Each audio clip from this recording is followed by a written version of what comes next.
ഞാൻ രാവിലെ ദേശാഭിമാനി വായിച്ചപ്പോൾ അതിൽ കഴിഞ്ഞ ദിവസത്തെ BJPക്ക് മണ്ണൊരുക്കുന്ന കോൺഗ്രസ് എന്ന ലേഖനത്തിന്റെ തുടർച്ച ഉണ്ടാകുമെന്ന് സൂചിപ്പിച്ചുകൊണ്ടാണ് ആ ലേഖനം അവസാനിക്കുന്നില്ല എന്നായിരുന്നു. ഇന്നിപ്പോൾ അതിന്റെ അടുത്ത ഭാഗം വന്നിരിക്കുന്നു.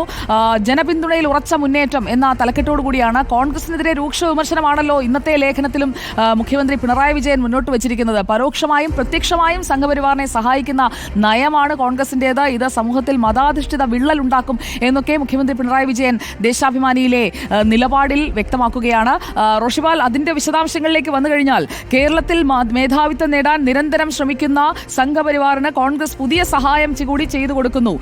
സംഘപരിവാറിന്റെ വർഗീയതയുടെ മറ്റൊരു പകർപ്പ് നയമായി സ്വീകരിച്ച SDPI, ജമാഅത്തെ ഇസ്ലാമി എന്നിവയുമായി സഖ്യമുണ്ടാക്കുന്നതാണ് ഇപ്പോൾ കോൺഗ്രസിന്റെയും UDFന്റെയും നയം. ഇതാകട്ടെ BJPയുമായുള്ള ആന്തരിക ബന്ധം നിലനിർത്തിക്കൊണ്ടാണ് എന്നതാണ് ഏറെ വിചിത്രം. അപ്പോൾ ശരിക്കും കോൺഗ്രസ് ആണ് ഉന്നം എന്നത് മുഖ്യമന്ത്രി ഇപ്പോൾ ആവർത്തിച്ച് പറയുകയാണ്. ഈ ലേഖനത്തിന്റെ ആദ്യ ഭാഗത്തിലും രണ്ടാം ഭാഗത്തിലും കോൺഗ്രസിനെതിരായ നിശിത വിമർശനമാണ്. അപ്പോൾ എങ്ങനെ വേണം ഇതിനെ കാണാൻ?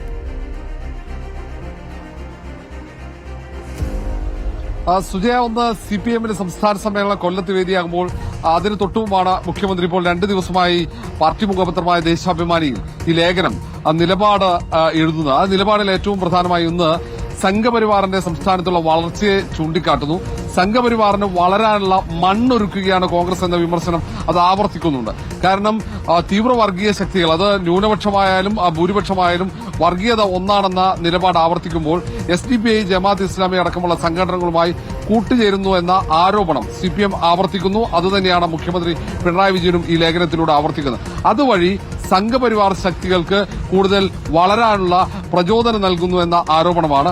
മാത്രവുമല്ല, തരാതരം കോൺഗ്രസ് വർഗീയ ശക്തികൾ, അത് ന്യൂനപക്ഷ വർഗീയമാവട്ടെ ഭൂരിപക്ഷ വർഗീയമാവട്ടെ, അവർക്ക് പിന്തുണ നൽകുന്നു. അതിന്റെ ഉദാഹരണമായി ചില തെരഞ്ഞെടുപ്പ് ഫലങ്ങളൊക്കെ മുഖ്യമന്ത്രി ചൂണ്ടിക്കാട്ടുന്നുണ്ട്. തൃശൂരിലെ തെരഞ്ഞെടുപ്പ് ഫലം, അവിടെ 3ാം സ്ഥാനത്തേക്ക് കോൺഗ്രസ് പോയത്. കഴിഞ്ഞ തദ്ദേശ തെരഞ്ഞെടുപ്പ് ഉപതെരഞ്ഞെടുപ്പിൽ പാങ്ങോട് SDPI സ്ഥാനാർത്ഥി വിജയിച്ചത്, അവിടെ 3ാം സ്ഥാനത്തേക്ക് കോൺഗ്രസ് പോയത്. അവിടെ തീവ്ര വർഗീയ ശക്തി, അത് ന്യൂനപക്ഷ വർഗീയ ശക്തിയായ SDPIക്ക് കോൺഗ്രസ് പിന്തുണച്ചു എന്നടക്കമുള്ള ആരോപണങ്ങൾ കൂടി ഇതിനകത്ത് പറയുന്നുണ്ട് ഈ ലേഖനത്തിൽ. ഒന്ന് ലക്ഷ്യമിടുന്നത് കോൺഗ്രസിനെയാണ്. പക്ഷേ ഈ ലേഖനത്തിന്റെ അവസാന ഭാഗത്ത് കേന്ദ്ര സർക്കാരിന്റെ നയങ്ങളെ കുറ്റപ്പെടുത്തുന്നുണ്ട്. ഈ സാമൂഹ്യക്ഷേമ പെൻഷൻ മുടങ്ങിയതിന്റെ കാരണം കേന്ദ്രത്തിന്റെ സാമ്പത്തിക നയമാണെന്ന് മുഖ്യമന്ത്രി കുറ്റപ്പെടുത്തുന്നു. പക്ഷേ അത് അതിജീവിച്ചുകൊണ്ട് സാമൂഹ്യ പെൻഷൻ വിതരണം ചെയ്യാനുള്ള ശ്രമം സർക്കാർ നടത്തുന്നു എന്ന് പറയുന്നു. കേന്ദ്രം സാമ്പത്തിക ഉപരോധ സമാനമായ നിലപാട് സ്വീകരിക്കുകയാണ് എന്നടക്കമുള്ള ആരോപണങ്ങൾ അത് ആവർത്തിക്കുകയാണ് മുഖ്യമന്ത്രി. പക്ഷെ ഒന്ന്, തദ്ദേശ തെരഞ്ഞെടുപ്പും നിയമസഭാ തെരഞ്ഞെടുപ്പും മുന്നിൽ നിൽക്കെ കൃത്യമായ രാഷ്ട്രീയ ലക്ഷ്യത്തോടെയുള്ള വിമർശനങ്ങൾ തന്നെ, കോൺഗ്രസിനെ ലക്ഷ്യമിട്ടുള്ള വിമർശനങ്ങൾ തന്നെയാണ് കോൺഗ്രസിന്റെ കാര്യത്തിൽ ഇപ്പോൾ കോൺഗ്രസിനൊപ്പം നിൽക്കുന്ന മാധ്യമങ്ങൾക്കെതിരായ വിമർശനവുമുണ്ട്. കേരളത്തോടും ഇവിടുത്തെ ജനങ്ങളോടും കോൺഗ്രസിന് ശത്രുതാ നിലപാടാണ്. ഏതാനും ചില മാധ്യമങ്ങളുമായി ചേർന്നാൽ LDF സർക്കാരിനെ തകർക്കാമെന്ന വ്യാമോഹമാണ് UDFന്. എന്തായാലും ഈ പൊള്ളയായ ആരോപണങ്ങൾ തകർന്ന് തരിപ്പണമാകുന്നു എന്ന് പറഞ്ഞതിനു ശേഷം ലേഖനത്തിന്റെ അവസാന ഭാഗത്തിൽ സർക്കാർ ചെയ്ത കാര്യങ്ങൾ പ്രോഗ്രസ് റിപ്പോർട്ടായി തന്നെ മുഖ്യമന്ത്രി ഇതിൽ വരച്ചു വയ്ക്കുന്നുണ്ട്. എന്തൊക്കെ കാര്യങ്ങൾ PSC നിയമനങ്ങളിലടക്കം ചെയ്തിരിക്കുന്നു എന്നതുകൂടി പറഞ്ഞുകൊണ്ടാണ് ഈ ലേഖനം അവസാനിക്കുന്നത്. അപ്പോൾ ഇതിന്റെ ഒരു തുടർച്ചയായിരിക്കും സമ്മേളനത്തിൽ വരാൻ പോകുന്ന മുഖ്യമന്ത്രിയുടെ നയരേഖയിൽ അടക്കം ഉണ്ടാവുക എന്നല്ലേ കരുതേണ്ടത് റോഷിപാൽ?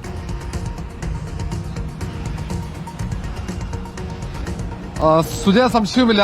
നവകേരളത്തിന്റെ പുതുവഴികൾ എന്ന നയരേഖ മുഖ്യമന്ത്രി അവതരിപ്പിക്കുമ്പോൾ അതിന്റെ ഒരു തൊട്ടുമുമ്പ് വന്ന ഈ ലേഖനം, സ്വാഭാവികമായും ആ ലേഖനത്തിൽ പരാമർശിച്ച കാര്യങ്ങൾ അതിന്റെ തുടർച്ചയുണ്ടാകും. കാരണം വ്യവസായ മേഖലയിൽ അല്ലെങ്കിൽ മറ്റോരോ മേഖലയിലെയും പ്രധാനപ്പെട്ട സർക്കാരിന്റെ നേട്ടങ്ങൾ കൃത്യമായി ഈ ലേഖനത്തിൽ വരച്ചുകാട്ടാൻ മുഖ്യമന്ത്രി ശ്രമിക്കുന്നുണ്ട്. അത് വ്യവസായ മേഖലയിലെ സ്റ്റാർട്ടപ്പുകളുടെ കാര്യത്തിലായാലും അതുപോലെ തന്നെ ഓരോ വിഷയങ്ങളും അതിൽ സൂചിപ്പിച്ച് തന്നെ പോകുന്നുണ്ട്. അതുകൊണ്ട് അതിന്റെ ഒരു തുടർച്ചയായ അടുത്ത സർക്കാർ ലക്ഷ്യമിട്ടുകൊണ്ടുള്ള ഒരു വികസന പദ്ധതികൾ ഏതൊക്കെ രീതിയിൽ, അതിൽ നയമാറ്റം, സർക്കാരിന്റെ നയമാറ്റം ഉൾപ്പെടെ പ്രതീക്ഷിക്കുന്നുമുണ്ട്. അതൊക്കെ പ്രേക്ഷകരുടെ ഒരു സന്ദേശം വരുന്നുണ്ട് റോഷിപാൽ സംസാരിച്ചുകൊണ്ടിരിക്കുമ്പോൾ തന്നെ. ഏതായാലും ഇക്കാര്യത്തിൽ ഇന്നത്തെ നയരേഖയിൽ എന്താണെന്നറിയാൻ നമുക്ക് ആകാംക്ഷയോടെ കാത്തിരിക്കാം.